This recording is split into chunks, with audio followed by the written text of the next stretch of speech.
How you doing? Fantastic. Fantastic. I hope you have a good day. Hope you have a better week. I hope your month is full of successful days and a lot of great ventures. I hope you just come up, brother. I hope your whole fucking year is spectacular. Oh, you hope my year is spectacular. Yeah. You got something you want to say? You got something? Next episode, I gotta say, it's officially spooky season. So it's a topic that I really don't care about too much. So I'll still be hosting, but really, this is gonna be Paige's show, and I'll be here dreaming or maybe having nightmares. And then, now don't worry, I will pop up with my opinion. Still, you can't run away, hide, or avoid any of my thoughts. You can't avoid this shape ever. But when it comes to these, I just can't avoid this month every month and these stupid ass movies with these arbitrary rules that you are supposed to follow and nobody does because they're all stupid. You know what? Actually, there's a couple that like do some really smart things, like break rules in the first 15 minutes. But other than that, I'm gonna do like most black people and avoid the places that the killer is gonna get you. No lakes, no camps, no hockey. Okay, I guess black people are playing hockey a little bit. So. But with that, for Shaq, for Kobe, for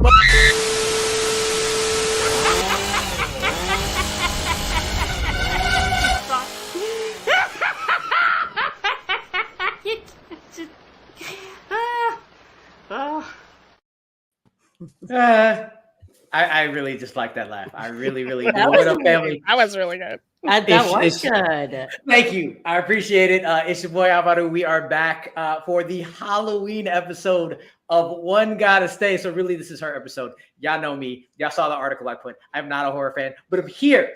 I'm here anyway to do the second annual on Bitesize Breakdown Halloween themed episode. And if you look at the panel and you look last year, we got two of the people returning back for this episode. So I'm really excited to have them here and our one newcomer. But before we do that, let's figure out who we are debating about today. I am giving you 6 choices of horror slashers. And there is only one that each of this illustrious panel gets to save while the rest of them are gone forever. We are choosing between Jason Vorhees, Leatherface, Chucky, Freddy, Ghostface, and Michael Myers himself. So glad to have this panel. So glad to have y'all watching. And so glad to have you all listening on Apple Podcasts and Spotify or iHeart Radio. If you couldn't watch, yes, we're now audio as well. So go check that out. But now we're going to check these lovely people out. Today's regular host, I'm just here to pump her up. Whether or not she's going to have the list correct as she sent it to me, we will find out. Paige Frabetti. Paige, how are you? Hey, you know what? I feel like for the first time in a long time, my list is ingrained into my brain. At least I hope. Because I'm here to have a killer time and talk some shit about some of these movies and also love everything about them. So I hope you do, because I'd rather not be switching pictures in the back while y'all talk. But anyway, she had mentioned that every time she's on the screen, Paige does screw up. So she knows what I'm talking about. She was here last year for the Final Girls episode. Now she's back again. She will probably be back next year on top of that, because there's no way I do a spooky episode without one of the screen queens herself. One, Miss Jeannine the Machine. Jeannine, great to have you back as always. How are you feeling today? I'm feeling good. I'm already repping some of these people, so I'm hoping I'll throw you off on my picks. But I'm excited to be here and talk some spooky killers. So let's go. We are glad to have you as well. And like last year, we could not have you without the other half of the Scream Queens from the Schmoedown. And from everywhere else, Videodrew, because Videodrew just be popping up where she wants to be. And she wanted to be here today. Videodrew, how are you doing? I'm so glad to have you back. Hi. Yeah, I wasn't technically part of the Scream Queens. That was like another team, but I was like a Scream Queen. Yes, honorary. Honorary Scream Queen. But just to be clear, I'm not Haley Fouch, and but I love her so much. I think I misunderstood. Yeah, I think I misunderstood the prompt here. One of them gets to stay, like we wanted one of them to like live with us and hang out because we think we need them, or we want to. If that is how you interpreted one has to stay, then that is perfectly good with me. Okay. Like I thought it was like one I want to hang out with, not kick its ass. But like, let's figure this out. I mean, your list now is like completely just fascinating to me, even more fascinating to me than it was before because I'm the only one that knows it. But you know what? I'll take it. I will take it, and I love it. And last but not least, it is his first time here. I have no idea how because his fellow Watt Real Entertainment gentlemen have been on the show a whole bunch, and hopefully we get him back a whole bunch. But it is one Mr. Taylor Cleek.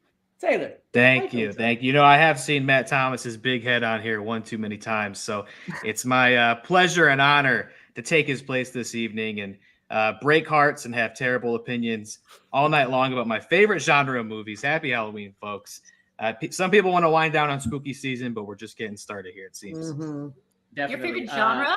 Your favorite genre is slasher scary movies? Mine is too. Mine is Scary. Yeah. Let's go.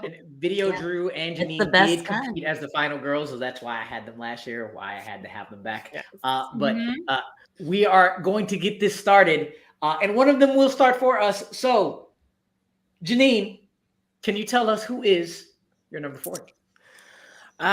My number 4 is Chucky. I mean, he does have the supernatural thing going for him. I will give him that. So, you know, he's always finding ways to come back. But he's a doll. He's made of plastic. You could kick him. He's not gonna, you know, he's the smallest one. So he's not very intimidating. I think he's fairly easy to dispatch if you need to get rid of him. So, but you know, the supernatural thing gives him a bit of an edge because he'll always kind of find a way to come back. He can make more of him. So right in the kind of middle spot. I feel like the whole Dumbledore thing that they're bringing up in the new Chucky TV series, if anyone is watching, is that like, the thing about Chucky is you can kill him, but like he'll just come back. Like I guess like a lot of slasher supernatural ones, but he is now facing an existential threat, which I will not disclose in case you haven't watched the show. But there is a threat to Chucky's voodoo Haitian spell thing that allows him to embody new good guy dolls. It's really good. Yeah. Chucky is definitely one of the ones I have not watched. I did not watch scary movies that much growing up, but I did go to see Bride of Chucky in the theaters. And it was absolutely hilarious. You could tell how much I love the hilarity of that little damn doll with the laugh I put at the end of the video. So I'm trying to figure out how, actually, he's my number 4 too. Does anybody else have Chucky at number 4?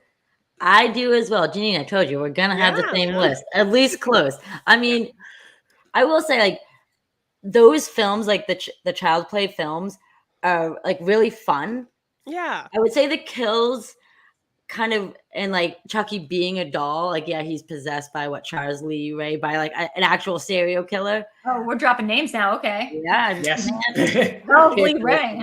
But I enjoy like a decent amount of those films, but I did not like the newest one that came out. And kind of like you guys said, like I'm small and I feel like I could punt kick that thing like across the room and I'd be set. I'd be gold. I could just run. The most recent film being the Cult of Chucky one? The remake? The remake. Yeah, the remake. Sorry, I said the remake. You already forgot. That's not Chucky. That's a good guy doll that's an AI. The whole thing is a buddy doll. Yeah, that's my buddy doll. Exactly. He's still part of the franchise, though. So, like, there's some films in there. It's not?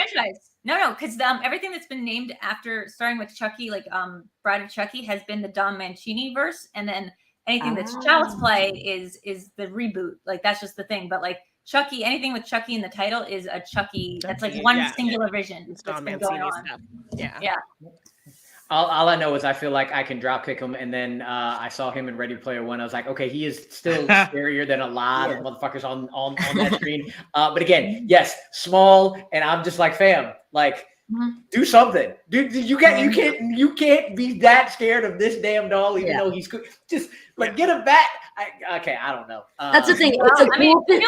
Go ahead. What were you gonna say? I was just gonna say he's a cool possessed doll. Like he is creepy on that aspect. Like when I was younger, I was definitely terrified of it because like possessed dolls are creepy as fuck. But then he opens his mouth and you're like, oh, I feel like I could like smoke a joint with this dude and like have a good time if he wasn't trying to kill me. You could, yeah. And he always seems to kill more out of necessity, really, than just like wanting to just kill people. Exactly. I got two things here. It's kind of his favorite activity, and he likes. I mean, I feel like we don't have a lot of Chucky TV show fans here, but Chucky actually loves killing. It's his favorite activity, and he loves mentoring small children into becoming serial killers along with him. So killing is his favorite activity. It is for his preferred thing, both in life and death. But I do agree he's very tiny, and that does kind of make you okay. Can we get some more love for the short kings out here? I take a lot of objection to the fact that he's short seems to be the most consistent element that's getting him to the bottom of the barrel here. Is he's a short little freak. He's a short king. All right, let's have a little more love and respect for the short kings out here. Also, I'm glad to hear that he's inspiring the youth of today. There are worse role models to have for young men in this day and age. So that's another plus for me with Chucky. Now, the big question I have is, I made a list of 6 people. You said number 4. Is this the last one on the list? It is not. It is not. We always start with 4. So we always start with 4. So we start with number 4. Okay, I just want to make sure I'm following along. Well, I'm gonna stop arguing then because Chucky is my number 4. He's at number 4. Okay, he's not at the bottom then. He's exactly where I put him. Beautiful. We are so good at this. Okay. Last thing on Chucky that I'll say, because he was not my number 4, is that if you guys don't know, Dwarf, like Chuck, what's his name? Brad Dwarf, the guy? Chucky Fred Dwarf, really? What, sorry? Dwarf, Lily. It's the other dwarf. It's Stephen Dorff. I was thinking of Stephen Dorff. No, it's his daughter is like in the one from called of Chucky, and she's on the TV show. And I've seen her. She plays him on the show. She plays him. Young him. Yeah, her voice is phenomenal. So not only is Chucky a role model, but he is like a generational, like it's a transgenerational, whatever the opposite of a trauma is. It's like a transgenerational Chucky family now. But it's a transgenerational Chucky family based off of the trauma they put on other people. Okay, like he is a G. He definitely is a G. That's why he's not on the bottom of my list. Because but he's got a lot of personality. So he does. But then when they brought his son into it, what was his son's name? No, it's not son. It's his I'm sorry. Gender fluid is what he calls it. Exactly. That's Glendora. Glenda. Yeah. Glenda, right? Yeah. Chucky's woke. Chucky does say. Yeah, I apologize, guys. He's woke. Yeah. And I always look like an idiot. Yes. Maybe I need to. Community. Maybe I need to think about whether his placement on the list. The more and more I learn on him. But you know what? He's a woke king. He is. He's a short woke king. The amount of quotables in this episode already has been beautiful. Especially the gay kid, he does say, he goes, "You don't hate gay people?" And he's like, "No, I have a gender fluid son. I'm not a monster, Jake." And you're like, "Oh my god!" Slow clap for Chucky. Yeah. Yes. Video Drew, you are the only one who does not have Chucky at 4. So who do you actually have at your number 4? Vorhees. I'm going with Vorhees for number 4. Now this was hard because again, I'm not sure of the exact prompt who I want to stay around, like who I think but hear me out. So I wrote a whole essay about this because I thought you had to give your answers ahead of time. So I said Vorhees because I thought like hanging out with him was the final goal of this. So I went not that interesting, and he's kind of a toss up in terms of like him and Michael with the temperament and the aesthetic and like the nonverbal thing. But he's kind of like also like Leatherface in that it's kind of wrapped up in this problematic perception of how people with poor cognitive development are like scary big monsters. And at the end of the day, he like can't drive. He's not that scary. He's like a weird dog more than he's like a human. Like he doesn't even have like Michael Myers' ability to like make these smart moves. He's just like cocks his head and he's like, "Is that my mom?" And it's not his mom. Yes, it's very easy to trick. You just got to put on a little costume and he doesn't know what to do.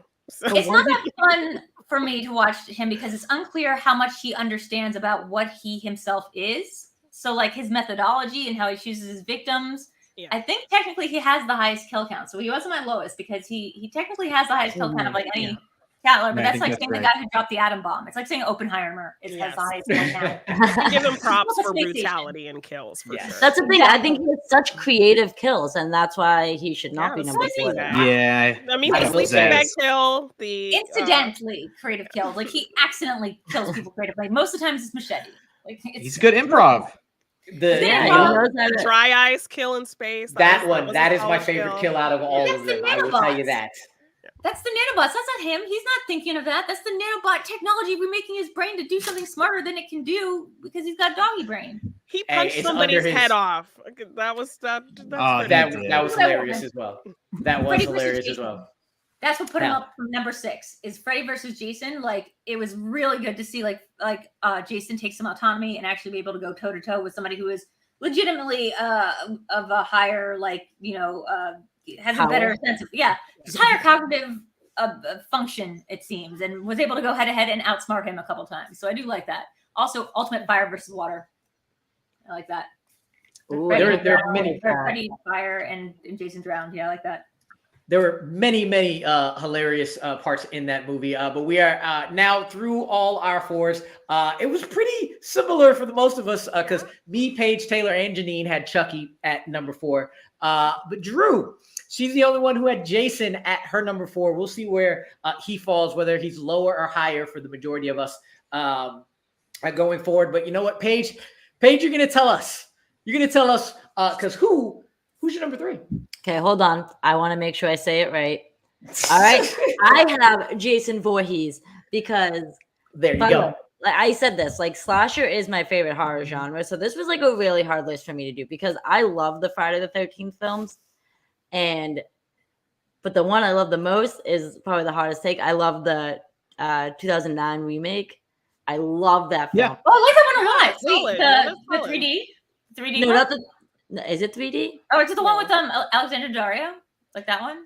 No, it's Texas Chainsaw. Yeah, sorry, I'm like totally blanking out. You're talking about the one with Jessica Biel, right? This is the one that's set in the Transformers universe. Yeah. What? Here's the only reason I like that film a lot. I don't understand that reference. Drew's mind is blown right now. Let me explain this to her real quick. Wait. So the movies you're thinking of are Texas Chainsaw Massacre. No, I know that. I got that now. But like Jason, the new one is the Jessica Biel one, right? Am I crazy? No, that's Texas Chainsaw. That's Texas Chainsaw.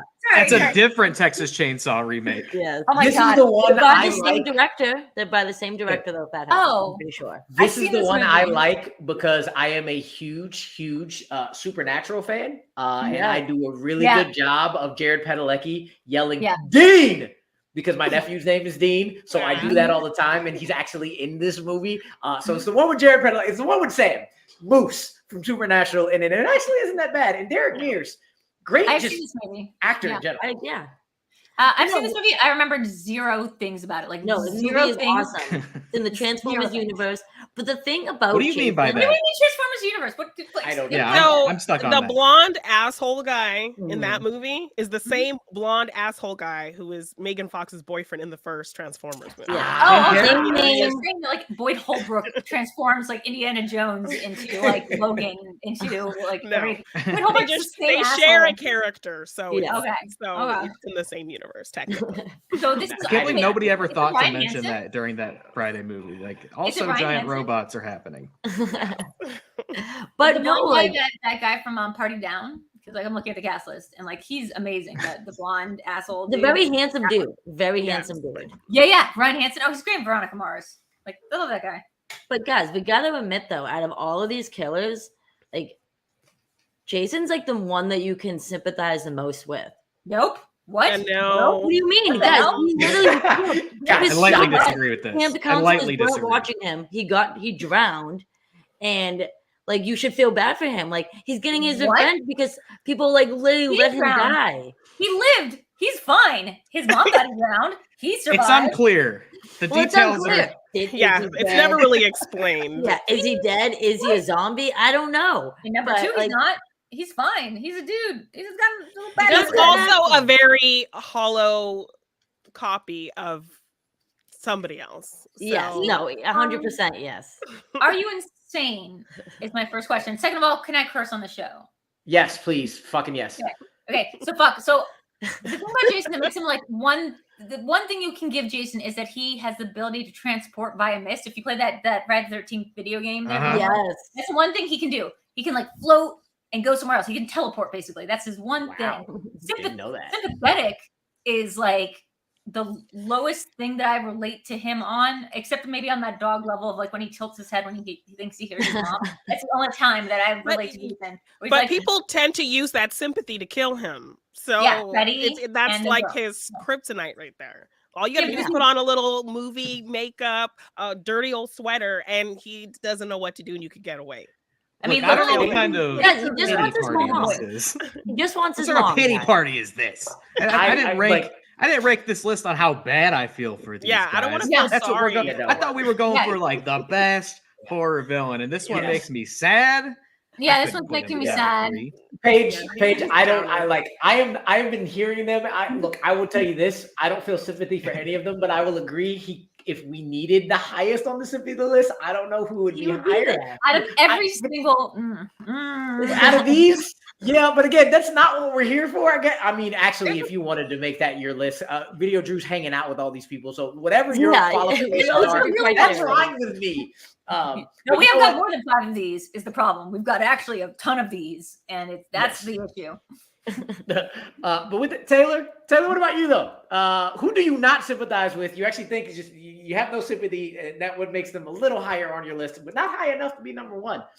I definitely don't sympathize with this guy at all. Number 3, I went with Freddy Krueger, of course. What the heck? What the heck? You're gonna disrespect. Okay. Okay. Maybe you put him up a little higher. Look, it was. I don't know if that's true, but I just disrespect. The top 3. The top 3 were tricky. I feel like they could have gone in a different order for me on any other day, but I locked him in at number 3. And first of all, he's obviously one of the GOATs. Not only is he so iconic, but also one of the most creative and compelling of these characters, not only in that there is a very involved performance behind it, of course, Robert Englund, Primetime Bitch, etc.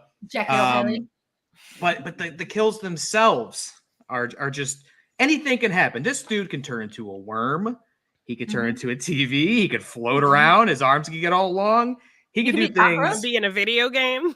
He could become a super comic book Freddy. He could do anything he sets his mind to, and that is inspiring. This is also, I would say, as a child, the one that of this list traumatized me the most easily. Nice, Paige. Easily. Nice. This is the one that when you're a kid, you sit up awake at night, afraid that might come for you. Can I say a quick story real quick? I would love Not me, because I didn't know about Freddy Krueger. However, when I was a child, I had the same dream. True story. I know this story, actually. Every single night I had the same dream about a man in a striped sweater and a burned face who would come scoop me up from my bed, and in his chariot of made of fire would be like, come to me to my castle of like dreamland. And I'd be like, okay. And he'd be like, I can make my face look like Brad Pitt. And he'd look like Brad Pitt. And then we'd like hang out in his dream castle and go on jumping. It was like the movie Big. We would like eat popcorn all day and like hang out.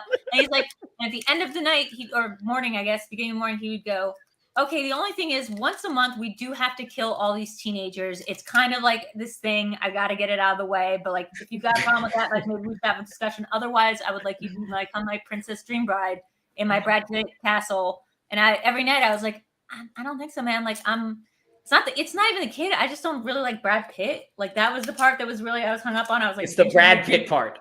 Yeah. Who should he have turned into that would have got you?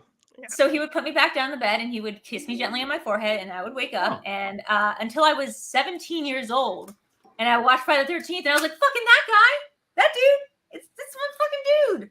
Now, I'm not saying Freddy Krueger chose me as his dream bride and I refused. It wouldn't be the first time that kind of thing happened to me. I'm saying something about like the cultural subconsciousness of what Freddy Krueger represents, which is like Wes Craven has said, he's a night terror. He's like what you do when you have sleep paralysis and you imagine someone in the room with long, and they always wear fedoras. It's a weird shared unconsciousness thing where we always manifest. Like people have night terrors manifest the same images. It's like the gray aliens, and it's a guy with a fedora who has long arms. So like we all share a collective Freddy Krueger trauma that predates Freddy Krueger, and that's like a really cool thing. Also, and you met him. Yeah. I met him last night. You met the Tulpa sleep paralysis demon. Yeah, exactly. I feel like this is where your whole concept of hanging out with him came up. It's manifested in I'm not sure. Right there. Our feelings, like it ended amicably. Like yeah. As far as you know. Taylor, any other reason why Freddy is your number 3? So I should say why he's number 3 and perhaps not 2 or 1 is that for me, he does start so menacing, and he apparently is some sort of eldritch dream beast that we're all secretly afraid of. And I have experienced that fear as well. But as you get further in the series, it feels like both the movies and him kind of lose touch with what made them so fantastic in the first place, where it becomes this weird, like I said, super Freddy. It becomes this weird parody eventually where it feels like really Freddy's more of the main attraction than the frightening antagonist that you want to see the characters overcome, until Wes Craven gets a hold of it again in New Nightmare. And then there's the remake, they tried something. They thought they were doing something. But arguably, though, isn't that like most of these killers, most slashers? It's like the Jason's victims are not the main characters of the Jason movies, arguably. Like, right? Chucky's victims, it's always like the things as they go on, the franchises. I mean, Jason wasn't even the first bad guy. It was his mom. So it's like, I think you could argue that for some of these, but not all of them. Yeah. Well, that's the thing I will say, though, about like Freddy. Like, to me personally, he is, I think, like the most menacing out of all of them. Like, that's like the one that gives me nightmares the most. But I also think that's why it's two-sided. I actually hate this fucking franchise. Not a Nightmare on Elm Street fan at all. But I think it was because when I was younger and I watched the first like 1 or 2, I was like terrified to like go to sleep at night because it's something that can haunt you in your dreams. Like, that's like your one safe space is like sleeping. And then when you have like this night terror like coming after you, it's terrifying. But exactly what you said, Taylor, like it gets to the point though that it becomes way too cartoonish and like a campy parody on the whole thing instead of what he originally was. Arguably. Sorry, go ahead. I was just saying that is probably the reason why he is also my number 3, because he is absolutely fucking hilarious, even though he's a horrible human being. But he's iconic as shit. Robert Englund is great, but those movies are just bad. They're just not bad. To me, they are. That's why I have him at 3. Does anybody else have Freddy at 3? I also have Freddy at 3 for the same reasons. Like, that movie terrified me. I watched it at 8. I was trying to be cool and stay up with my big sister, and had complete nightmares for weeks. Couldn't eat pizza for months because it reminded me of his face. Like, first horror movie I ever saw terrified me, and then subsequently, he just got kind of silly and not as scary. So definitely a huge reason why he's at number 3. Just the creativity of him, like you said, he gets you when you're most vulnerable, which is the most terrifying thing. But just his characterization just got consistently more and more cartoonish and silly and not as scary. He didn't stay consistently scary from that first film. So that's just kind of what puts him into my top 3. You know what? I'm gonna get out my House of 1,000 Corpses coloring book so I can stop interrupting people. But y'all dead wrong if you think that like Freddy got less scary just because he started doing his tight 15 to do an SNL monologue when he started like after number 3. Like, I don't think that's so bad. You can tell. You can just tell. I don't think he got less scary. I just think he got more silly. But I still like him as a character, not as a human being. To be very clear, there is no condoning of any of the actions. No redeeming of him. You guys say entertaining as shit. You guys say the meatball stuff is scary, but that was already very far down the line. We're already talking 4 for the meatball stuff, and that's the one where someone turns into a human cockroach. Like, that shit's scary. The one with they still are scary, and I'm not even sure I'd argue that he is that creative. But let's go on because we have different placements on the list. Oh, I thought he had good bits. Yeah, he does have good bits. I just don't think he's that creative because it's not his dreams. Well, speaking of moving on, Videodrew, you can keep going because we need to know who your number 3 is. Y'all, I'm feeling like, do I lose something if I like you have the different answer than everyone else? Do I have to go hang out with the other guys? You just have a different answer. Let's see what I got. I have number 3. I got off the page. I need to give my whole explanation. But I tell you, God, I wrote like a freaking essay for each of these. My 3 is Myers. You know, he crashed. That's the OG. You do lose points. You do. That's the OG, man. The OG what? Guy with a mask, like a knife, like guy who's like. Well, we wouldn't have Jason without him because I don't care about that because I don't like Jason. This is true. Oh no, Jason was trying to be that. Jason doesn't know what he is trying to be. We have no cognitive abilities, like criteria. We've never given an IQ test. Myers, at least he can drive a car. At least he can drive a car with never having practice. So you know that he's like good driver. Yeah, he's a good driver. And not only that, he does a lot of driving. He really does. Yes. He's a real you road actually trip can see guy. him looking both ways before he No. turn. I'm not a fan of I'm just not a fan of like the slow moving, lumbering, like mentally ill, psychotic guy who never talks. Like, the nonverbal. It seems like a real throwback to like an era of us thinking that mental illness like was equated with like this sort of like evil that people do. Okay, right? So the new movies kind of deal with that a little bit. I will say that I'm the one proponent of Halloween. Was it the last one? Halloween Ends? Yeah, I fucking love that movie. I think that's a great movie. I think you're on a panel of You're a lady of culture. Yes. Yeah.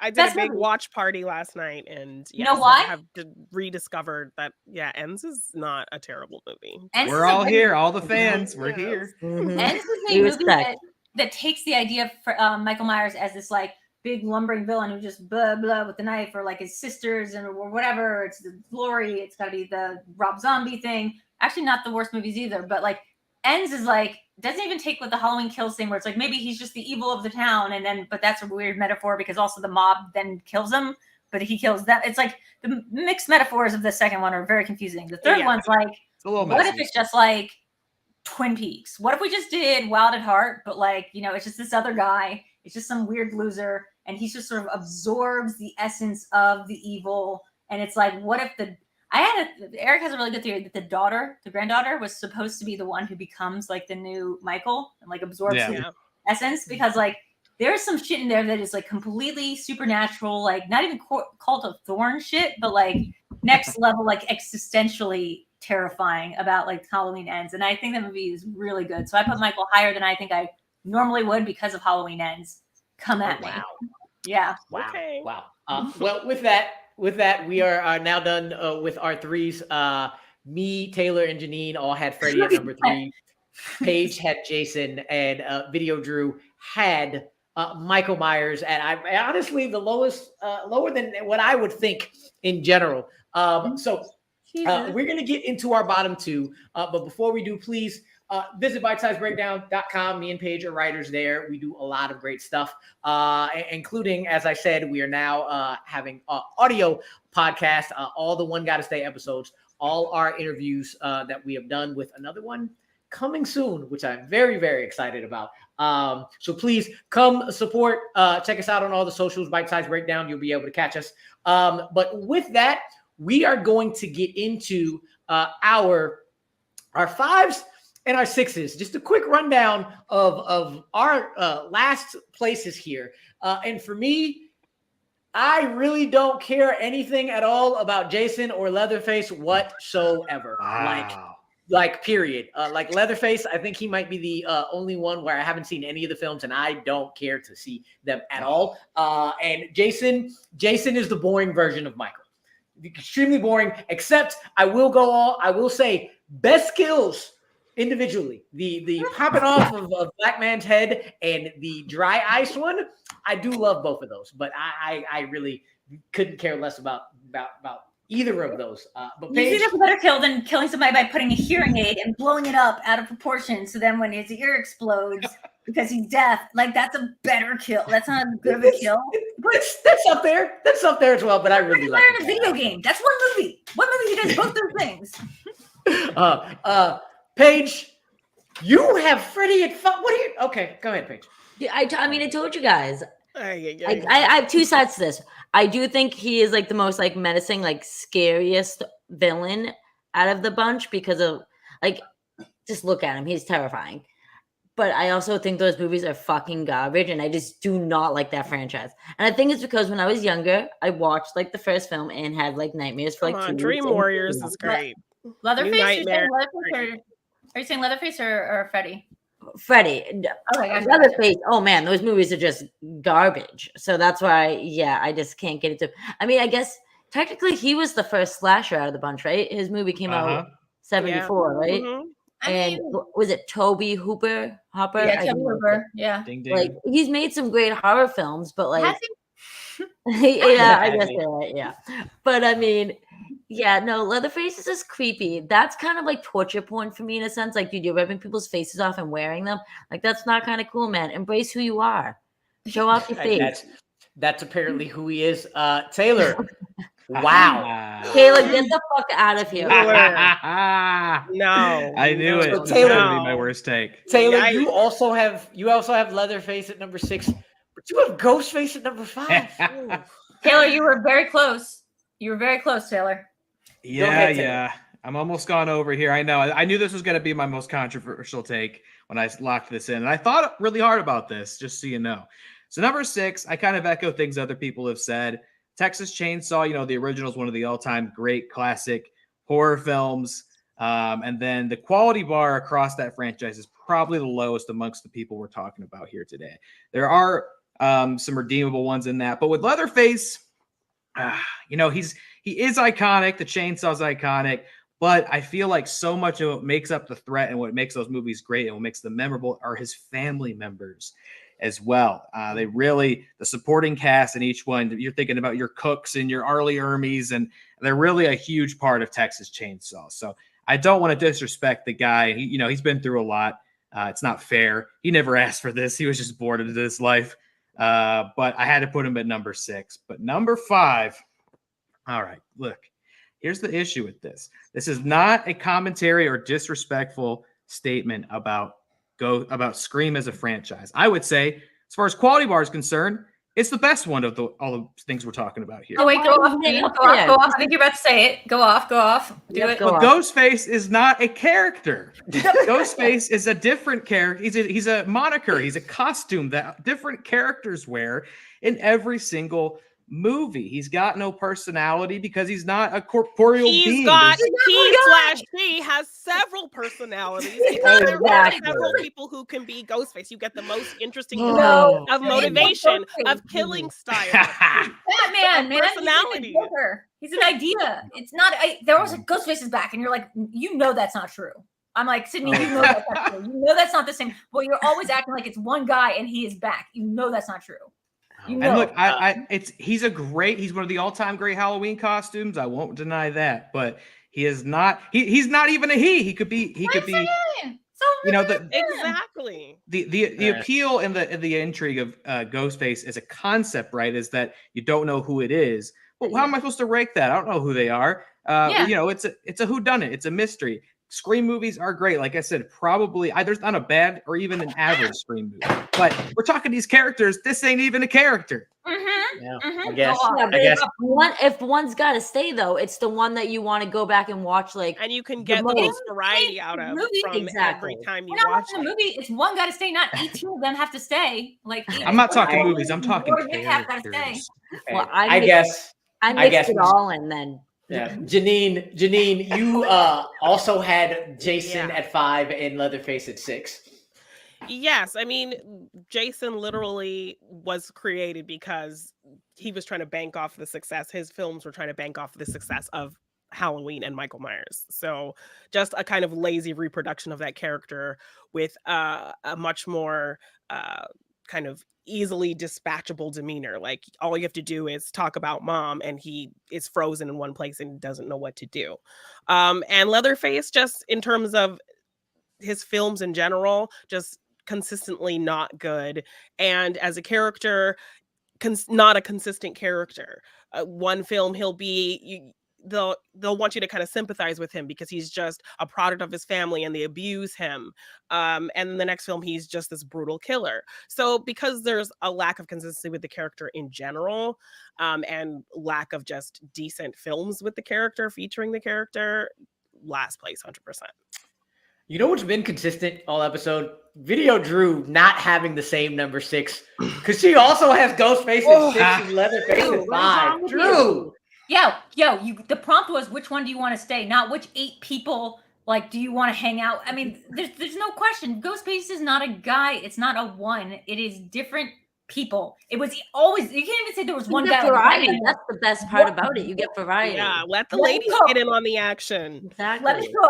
Let me cook. I love Scream more than anything. That was my intro into horror movies. You can't tell me there's even one guy. There's not Batman Mantle. There's not one Joker. It's 2 guys. We start with 2 guys. So just by the definition of the premise of what this thing is about who gets to stay. I'm not letting Laurie Metcalf, fucking Timothy Oliphant, Steve Ulrich, Matthew Lillard, that girl, that guy that kind of looks like Evan Peters, the guy from Felicity. Like we're not one of the fucking tokens that's not the one from Succession and not the one from Home Alone.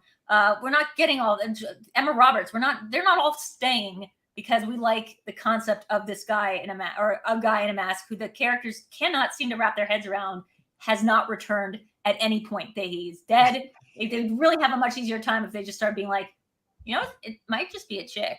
It just might be one of us. You know, it's probably it. And the new movies have done a good job of that. And I like putting him in New York. And Guy Busick is a good friend. He's the writer of the new ones, and he's awesome. But in terms of like who's the scariest horror villain, I'm not picking 8 people. Like that's just ridiculous.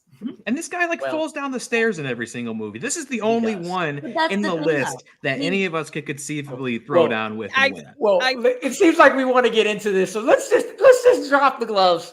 Let's get into it real quick. The numbers on how many people choose what. One person chose to keep Michael Myers. One person, we kind of know who that is, chose to keep Chucky, and everybody else got to choose Ghostface because Ghostface, the idea of Ghostface is better than every single one of these damn slashers. It's just an idea, though. Exactly that. Well, listen, the best franchise. You get a variety of killers. We ain't talking about franchises because we're not doing Freddy versus Jason as one movie. Like those are two different people. The only criteria of my show every single time is one is stays, the rest gone forever. Yes, I'm not however you want, any of those however you want to take it, and I take it as a mixture of the character of Ghostface and the movies themselves. There is no way that damn idea is getting left behind. Ever. And even if you just are talking one Scream movie with those 2 killers alone, they are better. There's too many. Which one, Matthew Lillard or Tina Lynch? Which one are you keeping? Even if you pick one Ghostface from that first movie, if you pick Billy, I'd say he's better than anybody else. I'd argue it's Matthew Lillard. I'd argue this. Yes. The other one. I agree. Yes. But yeah, exactly. I mean, my favorite movie of all time is Scream. I cannot go. Yes. I couldn't go on this show and not have Ghostface as my final pick because they're the scariest because they're the most human doing all of this shit. They're people who actually feel and have emotions and still have no qualms about killing all of these people. And they just have. It's the most quotable fucking horror movie in the entire world. Not the question. The question was which one? Yes, it is. It is the question. This is why I do this show this way.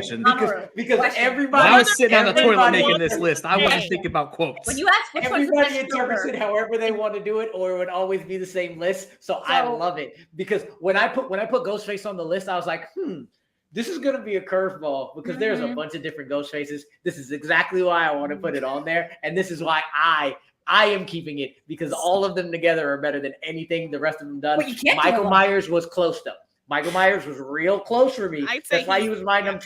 That's why he was my number 2 because he is just a badass menace. But look, if we can keep 10, I'd keep generally the most scary. He's he is. the most consistent and the most scary. I think. Okay, consistent. Great.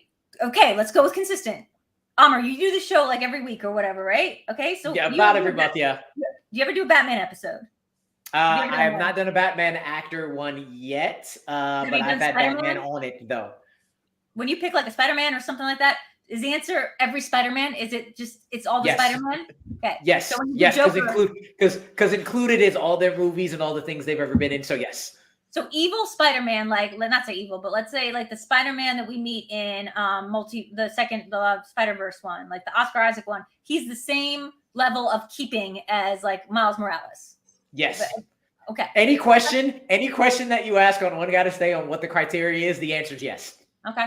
It's whatever your criteria wants. It's whatever you want to do. That's why I do the show this way. Fucking father and daughter. Some of them are like some mom and son. Some of them hate each other. One of them's just like Sydney's brother. Like he's just off by himself. Like everyone else is paired up. Like it's gonna be the most awkward party if you're ever throwing. If this is a party, which is what I thought that this question was about, you're hanging out with some weird ass parents and some weird kids, and the only person I want to talk to is Matthew Lillard. Like that party would be a weird. I mean, if you're gonna hang out with anyone, Matthew Lillard and. Skeet, whatever his last name is. Exactly. You got a handsome dude. You got 2 handsome dudes that love movies. You could literally His name's You Ulrich. you could possibly say that Billy may be more of a movie fan than Randy is because I don't care. all of the quotes that are thrown in there. Like, dude, like movies don't make sense. Like, isn't Caesar actually the bigger fan? Like the brother, whatever his name is. He's like actually what's his name? Caesar Romero. What's the brother's name in 3? He's actually the biggest movie fan because he is the one who gave Billy the idea. Like, if you want to go back and Roman, like Caesar Roman Bridger, like that. Yeah. Roman is the biggest movie fan because he's the one who gave Billy the idea to like watch those movies and get into killing that way because he's the movie director and he's the one that blows up on the ass. You want to hang out with him at a party? Fine. He didn't give them the idea to watch the movies. He just gave them the idea to do this plan. He was like, I'm a movie director from Hollywood, and I love. You can't tell me that his whole thing wasn't like guiding them like some sort of, I don't know, Chucky figure, trying to get them to like do certain things. We know that Stu doesn't love movies. He just is a fucking psychopath. Stu's the one I would like to hang out with once, and I did. Drew, you know what? If I may give it away. Go ahead, Taylor. Go ahead, Taylor. That Drew and I were relying on here, just because now that it seems to be, well, maybe the prompt, we're all operating on different prompts. So let me bring it back to the prompt I was operating on, which is like, who is just the best? And I know that's kind of a general vague term. Who's the best horror villain? Down. And I'm thinking of who I'm afraid of, who I don't want to come up against. Which one of these movies do I not want to be in? That guy's the best. Scream's if I had to pick a movie to be in, exactly. it's Scream. Because this dude is tripping on his cape. Yeah. He's like banging his shins up on the coffee table. He's getting like vases broken over his head. It doesn't matter. He's still racking up those kills. You can beat the shit out of him, but he's still killing your ass. He might kill people, but not on the level that these other ones are. If you could be in any of these movies, and he's doing this. They're doing this as human people, not any kind of supernatural thing. Taylor, I agree. That's why they're lower on the list. They don't need any of that shit, and they're still killing hella people. They are just killing children, like dumb children, and they are dumb children. And they're still killing hella people. That makes it that much more impressive. But that nowhere these near fucking high school kids can formulate this brilliant plan and kill as many people as they can. Our plans always fail. Guess what? They did this by watching movies. What we all like to do. By watching these movies. Even they watch these movies because they know they got to learn from the best, and they're not the best. Taylor, go ahead, Drew. Ghostface hates Ghostface because the Ghostface of Dermot Mulroney kills the Ghostface that's the guy from Spider-Man and Willow, that kid from the opening. Right? No, sorry, spoilers, but like that cop that hates that fucking kid who's pretending to be Ghostface. So like we're talking about a situation where even Ghostface doesn't respect Ghostface. And if we're gonna just go by like pulling off like the most amount of kills, again, it's Jason. He blew up an entire spaceship of people. Like space. He does. Like Taylor, I will tell you. Never. I will tell you this. Michael is my 2 and was almost my number 1, just based off the fact that I don't think any Ghostface has ever been to the hood, because I know hood people have been in knife fights and they don't lose that fucking often. Michael Myers. The thing is, Michael Myers on the other hand, as slow from Busta Rhymes. Oh hell. Exactly. Michael Myers is so damn slow though. How do people find ways to not? All you need with Michael. Distance is all you need with Michael, and you are fine. Exactly. You are fine. But he's still number 2. Taylor, why is Mike your number 1 though? Yes, I don't know if I said it yet. Michael Myers is indeed my number 1, and it's just going to come down to, I know it's going to be, it's not just because he's one of the first. Technically, he's not even the first in this group, but Leatherface kind of feels like a different thing than this. Michael is just the best. He's perseverant. I'm not talking about quality bar of the movies, mind you, because Michael got some stinkers. We mentioned that Busta Rhymes kick. He's got some stinkers. But his character is very consistent throughout all of his films, despite 4 different timelines. I actually think Resurrection is fun. But I do have characterization. You said what? Is it the Michael from which Michael? Is it we talking original run? We talking the new? I'm just talking all Mikes. I'm saying generally, just a couple Mikes. Across 4 timelines, Michael stays pretty generally. Yeah, he does. Well, he stays the best. And one. I'm not talking growth. He's an OG though. He's an OG. Well, he's an OG. And technically, probably out of everyone on this list, he's the OG. He is like the ultimate slasher. Like, I mean, he's like you guys said, yeah. Follow the movies and Scream. Don't have sex during the movies. Don't say you'll be right back. Like, you'll be set. Just follow certain guidelines, and you'll be good with Michael. And Like, essentially, his wait, kills what? are very kind of mindless, no real motivation. But then he also takes all this time to be hella fucking theatrical. Yeah, setting Mike's up got good bits. gravestones He's got good and bits. walking That's around not with the consistent. sheet. Like, he didn't have to put the little glasses on the sheet. One of the to, best like, bits. set up that whole situation. Let's be clear. Setting he up is Big doing John no and Little children. John to match that Yeah. photograph of them. Like, Michael, he will kill you. He doesn't care. He has no motive or reason, which makes him terrifying. But then Yeah. he'll still Pure take the evil. time to have a little fun after all that. Wait. Is the argument that he like you'll be fine if you follow the rules because he does have a moral code, or the argument is that he kills without rhyme or reason? Because those are like two very separate ideas of like how Michael Myers operates. Like, if the idea is that like he leaves the children alone, he was never really Laurie's kids weren't ever really in danger and Danielle was never in danger, or like, you know, the baby in the crib that he doesn't kill isn't in danger. Yeah, but he Well, kills like- that little boy who just wanted to dance. What about that boy wanted to have sex, so technically he has transgressed. But what about that old couple? Oh my god, what he did to that woman's husband It was horrifying. Turn him into a charcuterie board. Deserve that. I mean, he had sex at some point in his life, but this certainly wasn't a nookie Yeah, he situation. fucks. Yeah, Jesus He Christ. definitely fucks. I will say though, like, yeah. the Halloween films like are really fun. There are some stinkers in there, but it is a really fun franchise, and that's why he's my number 2, because he's the OG. And some of those films, like I love H2O.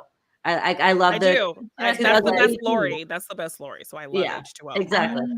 I don't know what you guys are defining as fun. Like, you mean like you laugh, like you mean like a good time? Like, No, or- like they're Scream's enjoyable. Like those are like you get like ultimate like slasher kills in those films. So I shouldn't say like fun, like I like to watch people get killed, because that's a little weird. They're But dark, like sad.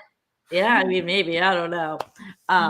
But no, like they're entertaining. Like the Halloween films are entertaining, but like the Scream franchise, like for the most part, are like genuinely good films. The most consistent. Yes. The best I don't films of all of disagree. these. I don't disagree with that. And if we were talking the franchises as a whole, I probably would rank it number 1. But if I'm just talking the villains themselves, it doesn't get more iconic and more special than Michael Myers. For me, he sets the template. Everything we think of when we think of these movies starts in John Carpenter's original.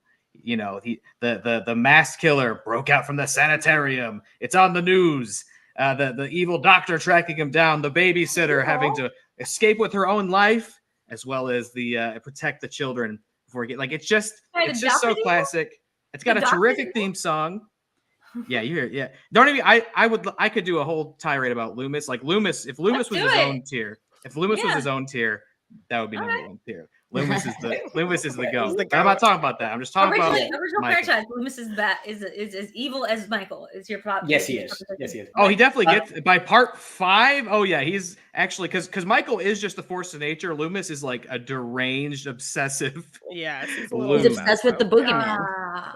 He literally puts Jamie Lloyd in a giant net trap so he can get Malcolm McDowell's portrayal of Loomis in the Rob Zombie ones. Now that's an evil guy, but from 1 to 2, he becomes like actually the bad guy, and he's the one who tries to be Loomis in the David Gordon Green ones, obviously bad guy.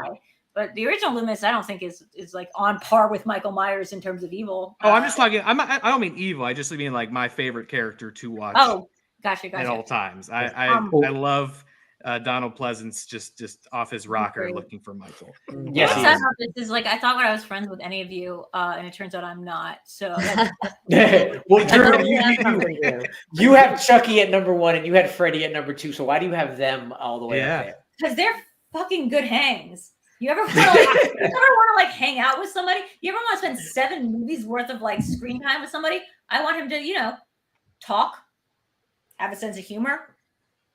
I don't have some personality, have a backstory, they are the funniest. Have like growth as a character, develop some interesting traits, develop like interests in people that like actually show growth. And like you don't watch Loki and being like, I want to see that guy just stay the exact same guy. No, you're like, I want to see variance. I want to see like him do different things. I want to see him act like this and act like this. And I will say this: Chucky and Freddy are the 2 funniest ones. Mm-hmm. Chucky's the only one out of any horror movie franchise, nay, any franchise, that has had the singular consistent vision of one person throughout 9 films and 3 seasons of a movie. It's Don Mancini. Mancini. Mancini Chucky is a queer icon.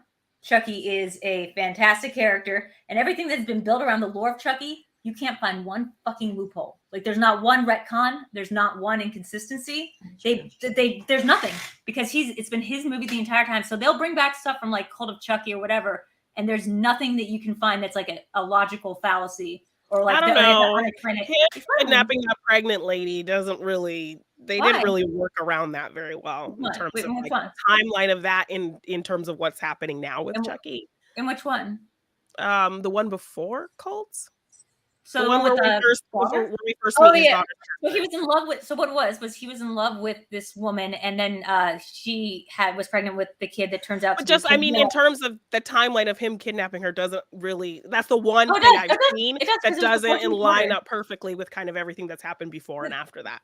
No, because it was before he died. It was before he got Dambé. So it was like previously to that, and that's actually what put him on the run that had Chris Sarandon chasing him in the first movie. Was that they were aware that he had gone and sliced up this woman, and the kid of which is name her in the chat. I know it's Dorf's daughter, but like, what's her character's name? She's great. She has a crazy arc. She's become the craziest character on Chucky, and like that man has shown consistent character growth. If you start with Bride of Chucky, like you would think that when you get to Seed of Chucky, that you're talking about like some real dangerous territory for like early aughts, talking about non-binary or gender fluid characters. Nah. You watch that movie and it holds up. There is like very little problematically wrong with how they discuss like gender and Glenn and Glenda in that movie. It's weird. I was looking for it. I was like, it's gonna be some problematic shit. Wasn't. No, they actually handled that really well. Really like, well. Chucky is woke, and before his time too. Like Chucky is woke. Chucky is, as he says, he's got a kid who is gender fluid. He is not a monster, and yet he's the scariest motherfucking thing because he's so tiny. He's not a threat. That's what the problem is. He's not a threat. Like just like Jigsaw's a 90-year-old man. He shouldn't be a threat. And yet the way he has puppeteers a little ass around to kill you, like that's so scary. If you watch the TV show, his murders are so fucking over the top. You're like, what the hell's going on? Because he's a tiny little puppet, and you should just be able to drop kick him, but you can't. Because he's like a smart guy who has a really funny, dark sense of humor, and he's enlisted a little child to come help him kill you. And Keenan's there, and Sarah Squirm from like SNL, Sarah Sherman, and like he's got all these friends and accomplices. And I'm not going to spoil the show, but I will say that he's been tainted with a Catholic exorcism, and he can no longer regenerate. So like that is the big existential threat I'm talking. They try to do an exorcism, and now he's tainted with the wrong religion, and he needs to like purge himself of the Catholic faith because he's infected with it. And that is the coolest fucking storyline that I can possibly think of for a narrative character. And Freddy's just like, me and him have history. Yes, you do. Right. What I will say, down bad. Yeah. What I'll say about those two, when I first made this list, I thought Freddy was going to be my number one because I just love him as an actual character. So creative, yeah. And it was originally the 4 icons: Jason, Michael, Freddy, and then Ghostface, because Ghostface had to be here. But then I was told I had to add 2 more, and the immediate one I said, "There's no way I'm leaving him off," was Chucky. So there's much merit to having all of these at number 1, except apparently maybe Leatherface. But before we get out of here, I do have a question for you all that I'm gonna let you think about as I give a recap. It's one that I like to ask everybody on these lists. If there was one, doesn't have to be a slasher, but one horror villain that, like, if they were thrown on this list, they would throw off your list. They may not be the last one. They may not be your number 1. They could be, but like would make you pause. Who would that be? So I'll give you a little bit of time. If there's any slasher or horror villain that would like really throw a wrench in your list, who would that be? We do have a list here with Jonathan Peck in the chat. He also saved Freddy. Ghostface was number 2 for him. Mike Myers was number 3. And 4 was Jason, and 5 was Leatherface, and VideoDrew was not happy to hear that Chucky was his number 6, but it's all right. But our recap of our top 4 goes in like this. While me, Paige, and Jeannine saved Ghostface, all the versions of them. Taylor saved Mike Myers, and VideoDrew saved Brad Dourif's very, very, very hilarious Chucky. I'm taking a screenshot of this. This is like hilarious. Go ahead. Take that screenshot. Take that. Now back to VideoDrew's hit list. as she does as she does that, I will give my character who like I was thinking about putting on the list, but I was like, I don't know how he would do, but I know for me, he would give me more pause. And for me, just for the Tony Todd of it all, it'd be Candy. Yeah. I don't think I would be able to put him top of the list, but he would give me pause. Just the iconic nature of him, and I like to just believe that that the Candyman also exists in the Final Destination universe in another iteration, just because that man himself is beautiful and brilliant. Paige, what about you? Well, you know, movies don't create psychos. Movies make psychos more creative. So I would probably have to go with like Norman Bates, maybe, because I mean that's throwing it back to like 1960, right? I think I'm giving the right date. Yeah, the 60s, yes. yeah. And I mean, the dude has mummy issues blatantly. Mummy. And, so sorry. Mommy. Well, and he likes to like, dude's got some shit going on, but he's also like very terrifying with his like split personality. So that one would be an interesting one that I would throw a curveball in there for me. Jeannine, what about you? Well, you know, I talked about Michael Myers being the most terrifying because he really has no motive. He's just killing for the sake of killing. So, I mean, Candyman definitely up there for me, but like the fucking strangers from The Strangers, like they really have no, like they actually succeed in their little creepy ass mission for no apparent reason, just for the fact that you are home. Like that feels genuinely real and creepy. Yeah, that's gonna happen. And yeah, it feels like that shit could really happen to you, and it's terrifying. That's real. That lives with us on Earth. That's gonna kill me. Yeah. Taylor, what about you? What villain would throw off your list? Yeah, well, if I was going off of Drew's prompt, one's got to stay over at my house, it'd probably be Jigsaw, because that guy's pretty chill. I don't think he ever did anything wrong. I feel like he hands out big candy bars for trick or treat. Jigsaw was almost the number 6 instead of Leatherface. I was going back and forth between putting Jigsaw and Leatherface as the last one. But thank Paige for he's a hero. But I would also say this one's more abstract, but maybe like the Xenomorph as a concept, because that is just the best movie monster, the best it's ever gonna get. It would probably disrupt my order somewhere. Wait, is it the Xenomorph, or is it going to be like Walt or whatever his name, Michael, for creating the Xenomorphs, or the fucking producers or whatever they're called, the engineers? It's going to be the Pred alien from Aliens vs. Predator Requiem. Okay. Now let's Henderson as Waylon. Okay, gotcha. All right, and then Video Drew, what about you? Who would throw off your list? I mean, I wanted to say Jigsaw, but for the opposite reason, which is that man has he's got such a moral fucking. I just want to argue with him. I just want to be like, what are you doing? Like, think about what your like life choices are. Think about what you're doing. You don't make any sense. Like, nothing about you makes sense. You are inconsistent. He has too much time on his hands. No, based on what he says. Based on what he says, he's an inconsistent and like morally indefensible character. Whatever. Billy from Black Christmas. That is the scariest thing I've ever heard in my life. Something about old phones is like that's my dead no. I don't like to pick up the phone, and the noises that come out of that thing's mouth, like in the original Black Christmas, like the scary noises are haunting. Like they never leave your brain once you hear it. It's sort of like the end of Sleepaway Camp. Not the reveal, like problematic as that was, but like the noise that the character makes. The scream, that inhuman scream. The things that Billy does in Black Christmas, and the fact you only ever see him like from that peephole POV, the eyes, and the noises, he's able to sound like all these different people all at once, and it's like, and you're just like, what the fuck happened there? What the fuck happened there? Like, what the fuck happened there? And like, that's why I don't want to hang out with him, but like, he's the scariest one. Yeah, nice. So thank you all so much for coming on. All of you who are listening and watching, don't forget there is the riddle at the end, so watch to the end. But before I get to that, I want to thank my panel so much for joining me. Paige, as always, for being my ride or die here. But Jeannine, where can people find you, and let the people know what you got going on in your life? And tell them what's your favorite scary movie. Everyone has to do that. Obviously, it's great. You can find me at Jeannine Devine _ on Twitter, because I'm still calling it Twitter.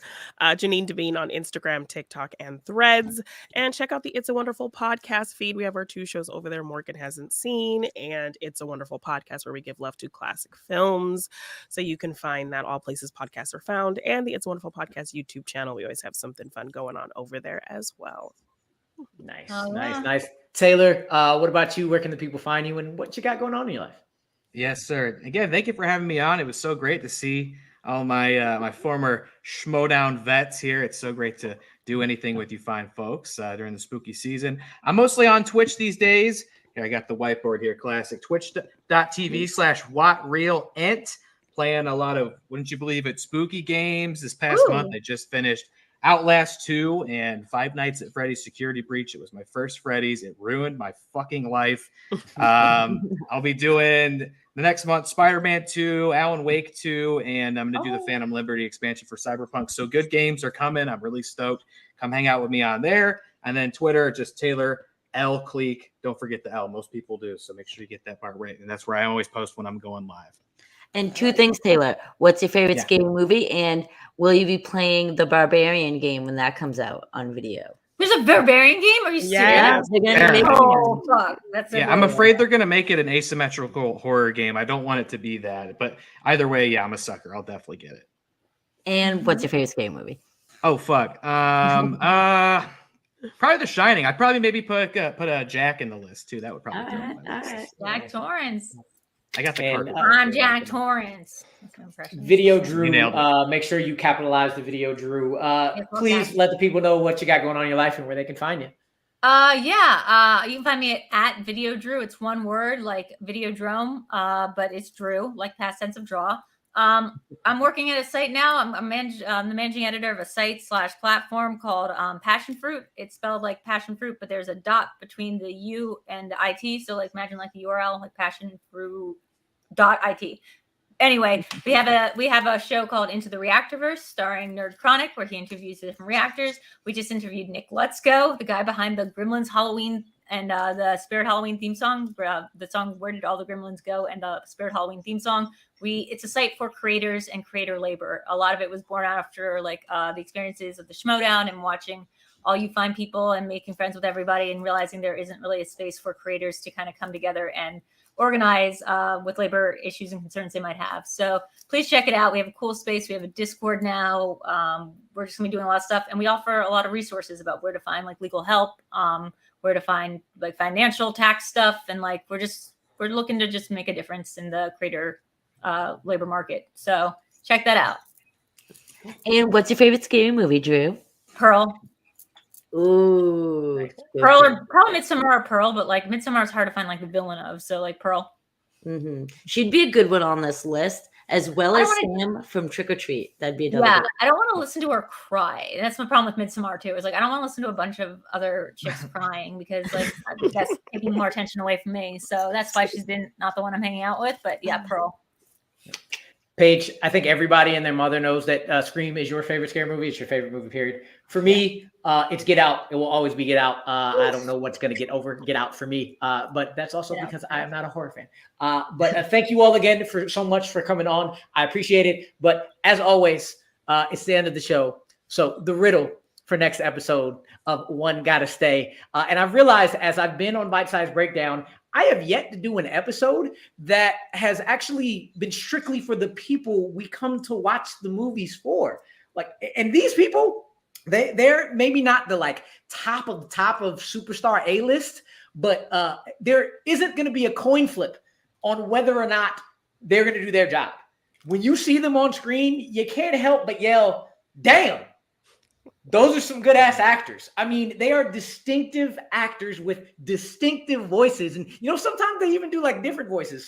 Sometimes they do a fake Cockney accent. Sometimes they do a fake German accent. Sometimes they do this like weird lisp or stutter over their like regular Latin accent. I don't know. What I do know though, is if anybody ever says they can't act, I'm going to have to walk away real slowly.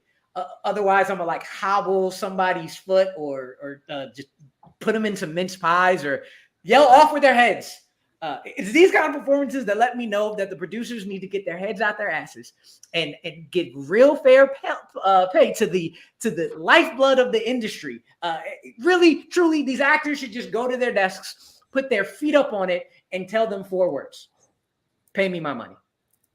With that, for Paige, for Jeannine, for Taylor, and for all one word Video Drew, we are out of here. What you just said is one of the most insanely idiotic things I have ever heard. At no point in your rambling, incoherent response were you even close to anything that could be considered a rational thought. Everyone in this room is now dumber for having listened to it. I award you no points, and may God have mercy on your soul.